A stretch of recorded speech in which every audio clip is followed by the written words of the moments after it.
बेटी दाए से बाए होई गईलू कर जवा हमारो हरी दिहलू बेटी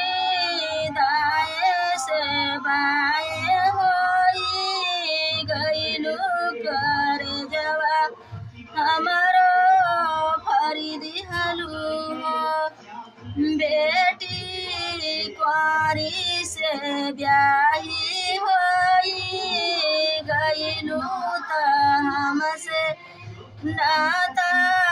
तोड़ी दिहलू बेटी कुंवारी से ब्याही होई गईलू त हमसे नाता